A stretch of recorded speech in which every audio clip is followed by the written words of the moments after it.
साथियों नमस्कार, मैं सत्यनारायण सिंह अपने YouTube channel SN Singh classes में आप सभी का हार्दिक स्वागत एवं अभिनंदन करता हूं। साथियों, हिंदी व्याकरण के अंतर्गत एक बहुत ही महत्वपूर्ण टॉपिक पद परिचय लेके आपके सम्मुख उपस्थित हुआ हूं, जो CBSE कक्षा 10 की परीक्षा और दूसरी प्रतियोगी परीक्षा के लिए बहुत ही महत्वपूर्ण है। ये टॉपिक इसलिए भी महत्वपूर्ण है क्योंकि प्रश्न सिर्फ एक पूछा जाता है, लेकिन कितने व्याकरणिक पदों की जानकारी आपको है इससे पता चल जाता है। तो कह सकते हैं कि ये टॉपिक आपके लिए बहुत ही महत्वपूर्ण है। अब देखिए कि किस तरह से इसमें प्रश्न पूछे जाते हैं। इसमें प्रश्न दे दिया कि मैं रोज़ सवेरे धीरे धीरे चलता हूँ ना, मैं रोज़ सवेरे धीरे धीरे चलता हूँ। इसका मतलब है कि ये एक कथन है और उसने कह दिया कि इसमें मैं शब्द का पद परिचय बता दीजिए, या सवेरे का पद परिचय बता दीजिए, या धीरे धीरे का पद परिचय बता दीजिए, या मैं सफ़ेद कपड़े पहनता हूँ तो कपड़े या सफ़ेद का पद परिचय बता दीजिए। इस तरह से प्रश्न पूछे जाते हैं। अब आपको बताना क्या है कि जिस पद का परिचय पूछा जा रहा है वो पद संज्ञा है, सर्वनाम है, क्रिया है, विशेषण है या अव्यय है, क्या है।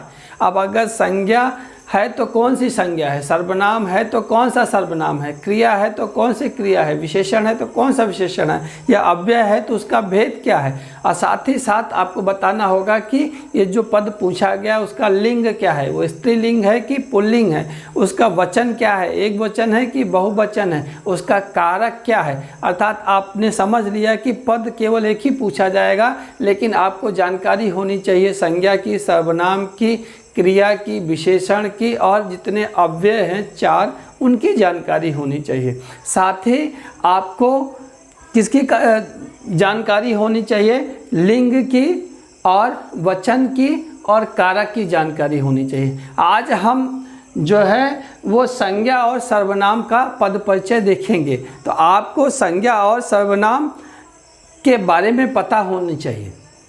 अगर आपको संज्ञा और सर्वनाम के विषय में नहीं पता है तो हमारे डिस्क्रिप्शन बॉक्स में लिंक है, वहाँ से आप देख सकते हैं, अच्छी तरीके से समझ सकते हैं। लेकिन आपकी पुनरावृत्ति के लिए हम थोड़ा सा समय इसमें देंगे। संज्ञा क्या होता है? संज्ञा किसी व्यक्ति, वस्तु, स्थान या भाव के नाम को संज्ञा कहते हैं। तो व्यक्ति का नाम, हम में से कोई भी व्यक्ति है तो उसका नाम है तो वो संज्ञा है। वस्तु का नाम है, किसी वस्तु का नाम तो वो भी संज्ञा है। स्थान का नाम है तो वो भी संज्ञा है। भाव का नाम है तब भी संज्ञा है। तो संज्ञा के कुल 5 प्रकार के होते हैं, 5 प्रकार होते हैं। व्यक्तिवाचक संज्ञा, जिससे किसी व्यक्ति का बोध हो या स्थान का बोध हो ना, उसे हम क्या कहते हैं, व्यक्तिवाचक संज्ञा। जैसे हम राम, श्याम, मोहन, आगरा, जयपुर, भारत, चीन, ये सारे नाम लेते हैं तो ये क्या है, व्यक्तिवाचक संज्ञा है। एक ये भी आप कह सकते हैं कि अगर कोई नाम लेने से केवल एक पिक्चर हमारे दिमाग में बनता है तो उसे हम व्यक्तिवाचक संज्ञा कहते हैं। हम चाइना का नाम लेंगे तो एक देश का नक्शा बनेगा दिमाग में। अगर हम अकबर का नाम लेंगे तो एक राजा का नक्शा हमारे दिमाग में बन जाता है। गांधी जी का नाम लेते हैं तो एक जो है फ़कीर का पिक्चर हमारे दिमाग में बन जाता है, जिन्होंने हमको भारत से आज़ादी दिला दी। डंडा और लंगोटी वाले फ़कीर ना, गांधी जी।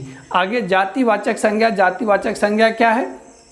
जिससे पूरी जाति का बोध हो उसे जातिवाचक संज्ञा कहेंगे। जैसे हम कह दिए लड़का तो लड़का से सारे लड़के आ गए, लड़की तो सारी लड़कियां आ गई। तो कहने का मतलब ये है कि जिससे पूरी की पूरी जाति का बोध हो, कोई एक पिक्चर दिमाग में ना बने, उसे हम जातिवाचक संज्ञा कहते हैं। समूहवाचक संज्ञा क्या है? जिस संज्ञा से पूरे समूह का बोध हो, जैसे कक्षा, जैसे टीम, जैसे सेना, ये सब क्या है, समूह को प्रदर्शित करते हैं, इसलिए समूहवाचक संज्ञा।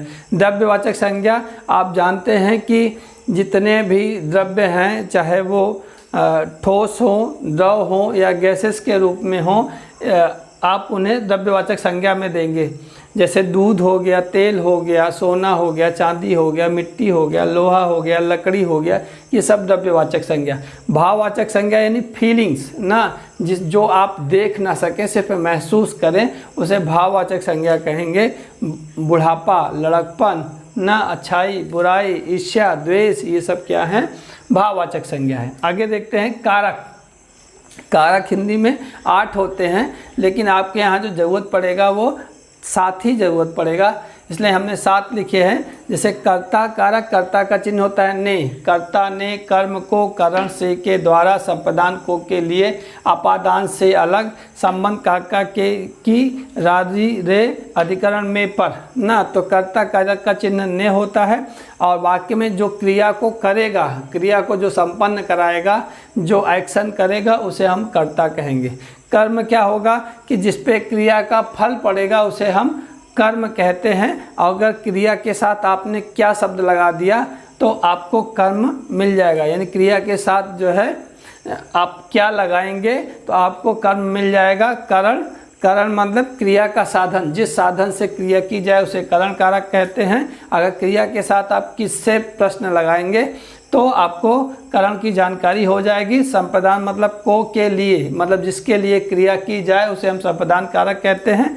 जिसमें कुछ, जिसको कुछ दिया जाए वो क्या होता है, संप्रदान कारक होता है, यानी इसमें देने का भाव होता है। अपादान अलगाव के लिए है और इसका चिन्ह है से। पेड़ से पत्ते गिरते हैं, हिमालय से गंगा निकलती है ना, तो हिमालय में अपादान कारक हुआ, पेड़ में अपादान कारक हुआ।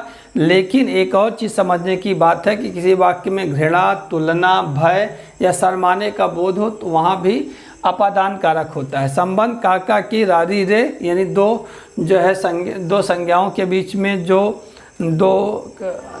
बीच में जो संबंध बताया जाए उसे हम संबंध कारक कहेंगे। अधिकरण में पर, यानी क्रिया का स्थान जो है या क्रिया का समय बताया जाए तो वो अधिकरण कारक कहते हैं। ये हमने कारक का भी वीडियो बनाया है, आप वहाँ से डिस्क्रिप्शन बॉक्स के लिंक से देख के अच्छे तरीके से समझ सकते हैं। आइए देखते हैं सर्वनाम। सर्वनाम कितने होते हैं, 6। संज्ञा के स्थान पर प्रयुक्त होने वाले शब्दों को हम सर्वनाम कहते हैं। होते कितने हैं, 6। पुरुषवाचक सर्वनाम, निश्चयवाचक सर्वनाम, अनिश्चयवाचक सर्वनाम, निजवाचक सर्वनाम, संबंधवाचक सर्वनाम, प्रश्नवाचक सर्वनाम। तो पुरुषवाचक सर्वनाम क्या है कि पुरुषों के नाम के बदले जो सर्वनाम प्रयुक्त होता है उसे पुरुषवाचक सर्वनाम कहते हैं। 3 प्रकार के होते हैं, उत्तम पुरुष, मध्यम पुरुष, अन्य पुरुष। उत्तम पुरुष यानी स्पीकर, वक्ता जो है उसे उत्तम पुरुष कहते हैं, जैसे मैं या हम, ये उत्तम पुरुष में आएगा। मध्यम पुरुष जिससे बात कही जाए यानी सुनने वाला, लिसनर। तो तुम, आप, ये क्या है, मध्यम पुरुष है। और अन्य पुरुष क्या है, जिसके विषय में बात की जाए, यह, वह, ये, वे, ठीक है। और निश्चयवाचक सर्वनाम क्या है, निश्चयवाचक सर्वनाम क्या होता है, ये ध्यान रखिएगा। पुरुषवाचक सर्वनाम व्यक्तियों के नाम के लिए प्रयुक्त होता है, व्यक्तियों के लिए प्रयुक्त होता है। निश्चयवाचक सर्वनाम क्या है, किसी नज़दीक की सर्टेन निश्चित वस्तु के लिए जब प्रयुक्त हो तो वहाँ निश्चयवाचक सर्वनाम हो, यह, वह, ये, वे। अनिश्चयवाचक सर्वनाम कि कोई वस्तु निश्चित नहीं है उसके लिए अगर हम सर्वनाम प्रयुक्त करते हैं तो अनिश्चयवाचक हुआ, जैसे कुछ, कहीं, कोई, किसी। निजवाचक सर्वनाम जब हम खुद के लिए बात करते हैं या स्वयं के लिए, अपने आप के लिए कोई चीज़ कही जाए तो उसे निजवाचक सर्वनाम कहा जाता है, स्वयं, खुद, अपने आप। संबंधवाचक क्या होता है, 2 वाक्यों, 2 शब्दों के भी संबंध बताता है, जैसा, वैसा, जो, सो, जिसने, उसने। अब प्रश्नवाचक सर्वनाम क्या है, जिससे प्रश्न पूछा जाए, क्या, कहा, कौन, तो वहाँ पे प्रश्नवाचक सर्वनाम। तो आपको प्रश्न सर्वनाम का भी जो है वीडियो हमने बना रखा है, वहाँ से आप इसे देख सकते हैं। आइए हम अपने मुद्दे पे आते हैं और हम पद परिचय करते हैं। चूँकि हमें क्या है, संज्ञा और सर्वनाम का पद परिचय बताना है तो ज़रूरी है कि एक रिकैप आपके दिमाग में हो, क्योंकि अगर रिकैप नहीं होगा तो फिर आपसे बनेगा नहीं। आइए पहला देखते हैं कि मैं रोज़ सवेरे धीरे धीरे चलता हूँ। तो आपको मैं का बताना है, तो आप बताइए कि मैं क्या है। मैं संज्ञा है, सर्वनाम है, क्रिया है, विशेषण है, क्या है। तो आपको पता चल जाएगा कि मैं क्या है, मैं सर्वनाम है। क्या है, मैं सर्वनाम है। संज्ञा के स्थान पे जो शब्द प्रयुक्त होते हैं उसे हम क्या कहेंगे, सर्वनाम कहेंगे। तो मैं क्या है, सर्वनाम है। अब मैं कौन सा सर्वनाम है, मैं, हमने कहा कि व्यक्तियों के नाम के बदले जो सर्वनाम प्रयुक्त होता है उसे हम पुरुषवाचक कहते हैं। तो मैं रोज़ सवेरे सवेरे धीरे धीरे चलता हूँ तो किसी व्यक्ति के लिए प्रयुक्त हुआ है, तो ये कैसा सर्वनाम हुआ, पुरुषवाचक सर्वनाम हुआ। अब पुरुषवाचक, आपको ये पता हो गया कि मैं सर्वनाम है और कौन सा सर्वनाम है, पुरुषवाचक है। अब आपको देखना है कि पुरुषवाचक सर्वनाम में 3 होते हैं, उत्तम पुरुष, मध्यम पुरुष और अन्य पुरुष, स्पीकर, लिसनर और अदर पर्सन। तो यहाँ पे मैं किसके लिए प्रयुक्त होता है, स्पीकर के लिए ना, अपने आप के लिए। तो मैं ये क्या है, उत्तम पुरुष है, क्या है, उत्तम पुरुष है। तो अब आपको ये पता हो गया सर्वनाम है और सर्वनाम में कौन सा सर्वनाम है ये पता हो गया। अब देखिए लिंग स्त्रीलिंग है कि पुल्लिंग है। मैं रोज़ सवेरे धीरे धीरे चलता हूँ, इससे पता चलता है चलता हूँ, चलती नहीं बोला है, चलता बोला है, इसलिए क्या है, ये पुल्लिंग है, क्या है, पुल्लिंग है। तो आपको ये समझ में आ गया कि ये पुल्लिंग है। और क्या है ना, अब वचन देखिए, एक वचन है कि बहुवचन है। तो आप देखिए कि मैं रोज़ सवेरे धीरे धीरे चलता हूँ, तो ये निश्चित रूप से एक वचन है ना, बहुवचन की कोई बात नहीं है। अब इसके बाद जब आपको पता हो गया कि क्या है और उसका भेद, अब फिर लिंग पता हो गया, वचन पता हो गया, तो क्या रह गया, कारक ना। तो मैं रोज़ सवेरे धीरे धीरे चलता हूँ, तो चलने का कौन काम कर रहा है, मैं। तो जो क्रिया का करता होगा, क्रिया को करने वाला होगा, वो क्या होगा, कर्ता कारक। तो मैं क्या हो गया यहाँ पे, कर्ता कारक। इतनी चीज़ आप लिखेंगे तब आपको एक नंबर मिलेगा। यानी आपको बताना है कि जो पद है वो संज्ञा है, सर्वनाम है, क्रिया है, विशेषण है, क्या है। उसके बाद उसका भेद क्या है, फिर उसके बाद बताना है कि लिंग, फिर बताना है वचन, फिर बताना है आपको कारक। तो आपको ये बातें समझ में आई होंगी। आइए चलते हैं आगे। दूसरा देखते हैं कि मैं सफ़ेद कपड़े पहनता हूँ। तो यहाँ कपड़े पे अंडरलाइन है, सफ़ेद कपड़े पहनता हूँ। तो कपड़े क्या है, संज्ञा है, सर्वनाम है, क्रिया है, विशेषण है। तो आप कहेंगे नहीं जी ये तो संज्ञा है। तो कपड़े संज्ञा है तो संज्ञा लिख दिया। अब संज्ञा की बात आ गई तो अब आपको बताना होगा कि कौन सी संज्ञा, व्यक्तिवाचक नहीं भाई, कोई एक चित्र तो नहीं बनता। तो ये क्या है, जातिवाचक। हाँ जातिवाचक है, क्योंकि इससे समूह का भी बोध नहीं होता, द्रव्य का भी बोध नहीं होता, भाव का भी बोध नहीं होता। तो संज्ञा क्या है, कपड़े क्या है, जातिवाचक, क्या है, जातिवाचक। अब ये हो गया ना। तो मैं सफ़ेद कपड़े पहनता हूँ, कपड़े संज्ञा है, कौन सी संज्ञा, जातिवाचक। अब एक वचन है कि बहुवचन है, कपड़ा होता तो एक वचन, ये कपड़े है तो क्या हो गया, बहुवचन है, क्या है, बहुवचन है। तो उसके बाद बहुवचन के बाद क्या हुआ, अब लिंग कौन सा है, पहनती हूँ अगर होता तब तो स्त्रीलिंग माना जाता है, पहनता हूँ इसलिए क्या है, पुल्लिंग है। अब आपको इतना पता हो गया कि कपड़े क्या है, संज्ञा है, जातिवाचक है, बहुवचन है, पुल्लिंग है। अब ये एक चीज़ और देखेंगे कि कौन सा कारक है। तो आप अगर ध्यान से देखिए कि मैं सफ़ेद कपड़े पहनता हूँ, तो क्रिया का फल किस पे पड़ रहा है, कपड़े पर। तो जब क्रिया का फल जिस पे पड़े उसे क्या कहते हैं, कर्म कारक कहते हैं। क्रिया का फल जिस पे पड़े तो ये क्या है, कर्म कारक है। क्या हुआ, कर्म कारक। अच्छा संज्ञा कर्ता कारक नहीं है, क्योंकि क्रिया को करने वाला कर्ता कारक होता है। साधन नहीं है, क्योंकि क्रिया जिस साधन से की जाए उसे करण कारक कहते हैं। संपदान नहीं है, जिसके लिए कुछ क्रिया की जाए। यानी अगर आप धीरे से चेक करेंगे तो आपको सब पता चल जाएगा। ठीक है, ये आपको आ गया होगा। बढ़ते हैं अगले की ओर, तीसरा देखते हैं। तीसरा क्या है, थर्ड, तान्या विद्यालय जाती है। तान्या विद्यालय जाती है, तो यहाँ तान्या की बात है, तो तान्या लड़की है। अब क्या है, ये संज्ञा है, सर्वनाम है, क्रिया है, विशेषण है, क्या है। तो आप बताएंगे नहीं जी ये तो संज्ञा है। अब हम कहेंगे संज्ञा है तो कौन सी संज्ञा है, तो आप कहेंगे कि तान्या का नाम लेने से एक पिक्चर दिमाग में बन जाता है किसी लड़की का, पर्टिकुलर लड़की का। तो वो क्या है, ये व्यक्तिवाचक संज्ञा है। तो आपका ये तो सही हो गया कि व्यक्तिवाचक संज्ञा है।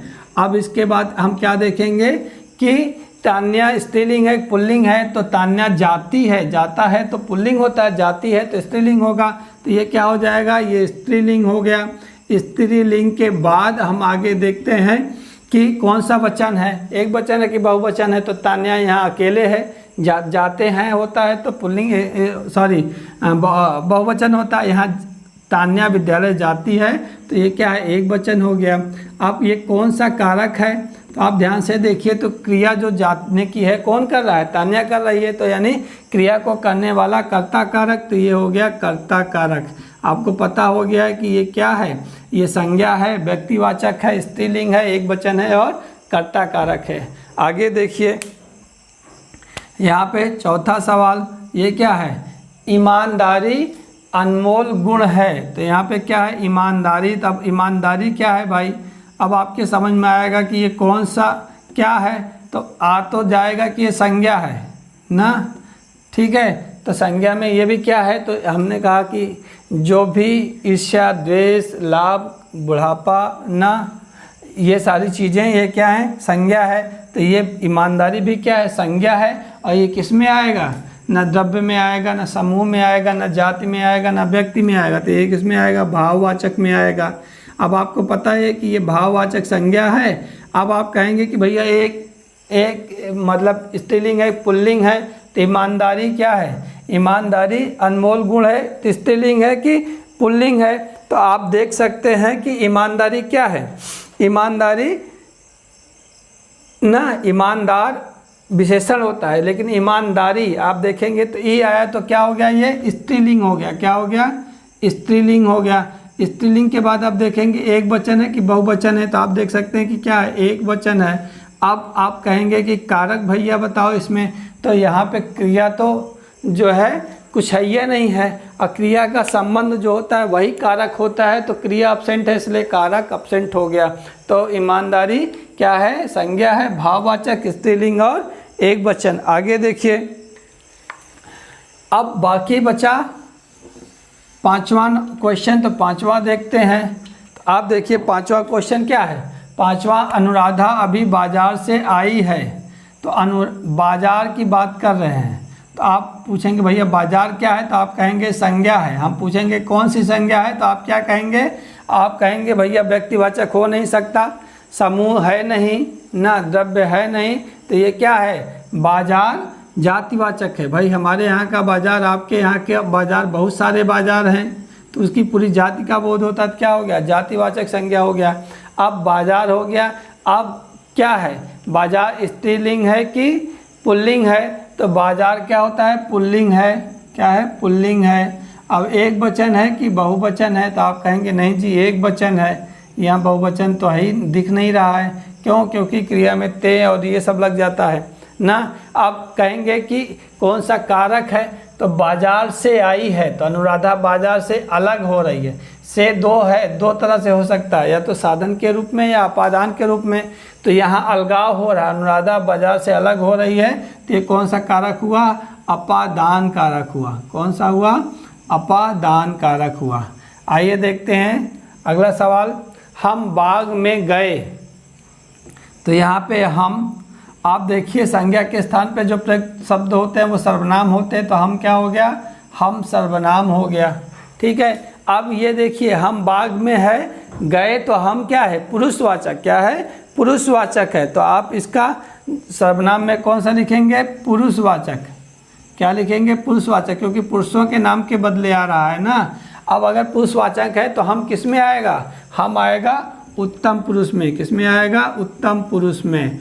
अब उत्तम पुरुष हो गया और पुरुषवाचक हो गया। अब क्या है, अब आप कहेंगे कि वचन कितना है भैया, तो हम बात हो रही है, मैं की बात नहीं हो रही। मैं होता तो एक वचन, और हम है तो बहुवचन हो गया।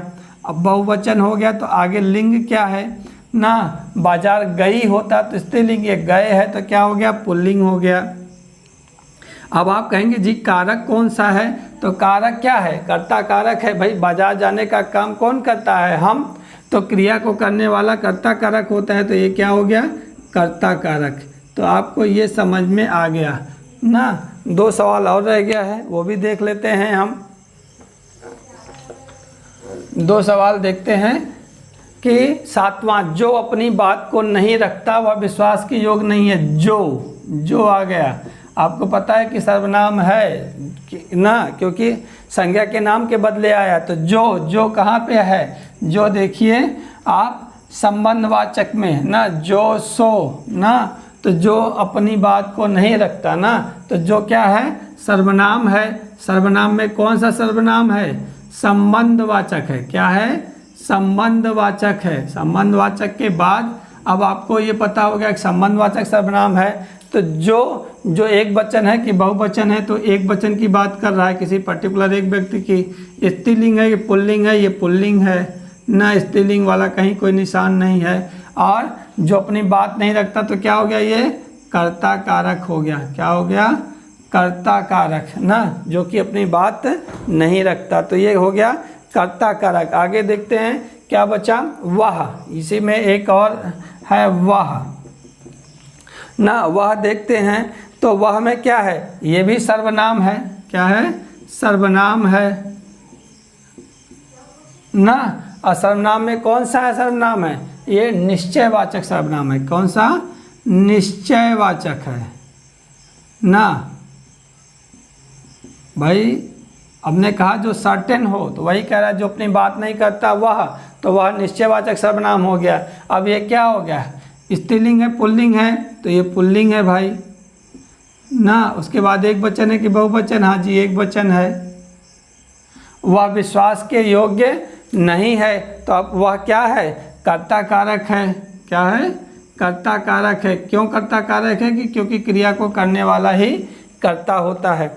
इसके बाद एक और बच गया, हम अपने देश पर मर मिटेंगे ना, तो यहाँ पे हम देखेंगे ना, ये क्या है, सर्वनाम है, संज्ञा के स्थान पे प्रयुक्त हुआ सर्वनाम है। कौन सा सर्वनाम है, पुरुष के नाम के बदले आया, तो ये क्या है, पुरुषवाचक हुआ। पुरुषवाचक में कौन सा पुरुषवाचक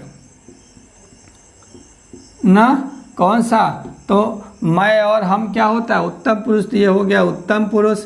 उत्तम पुरुष के बाद अब क्या हो गया, लिंग देखिए, हम मर मिटेंगे, तो ये पुल्लिंग है ना। पुल्लिंग के बाद ये कौन सा है, एक वचन है कि बहुवचन है, तो ये बहुवचन है। और कौन सा कारक है, कर्ता कारक है, क्योंकि क्रिया को यही करेगा ना। तो ये देखिए आप आसानी से आप पद परिचय निकाल सकते हैं, लेकिन आपको ये संज्ञा, सर्वनाम, क्रिया, विशेषण, ये सारी चीज़ें पता होनी चाहिए। आज हमने आपको पद परिचय, संज्ञा और सर्वनाम का बताया। अगले वीडियो में हम जो है बाकी जो पद बच गए हैं उनका आपको बताएंगे पद परिचय। तो अगर आपको मेरा वीडियो अच्छा लगा हो, मेरा प्रयास अच्छा लगा हो, तो प्लीज़ लाइक करें, शेयर करें, और जो है अगर आपने मेरा चैनल अभी तक सब्सक्राइब नहीं किया है तो सब्सक्राइब कर लीजिए। कोई सुझाव या शिकायत हो तो कमेंट बॉक्स में कमेंट कर दीजिए। अपना और अपनों का ख्याल रखिए। मिलते हैं अगले वीडियो में, तब तक के लिए नमस्कार।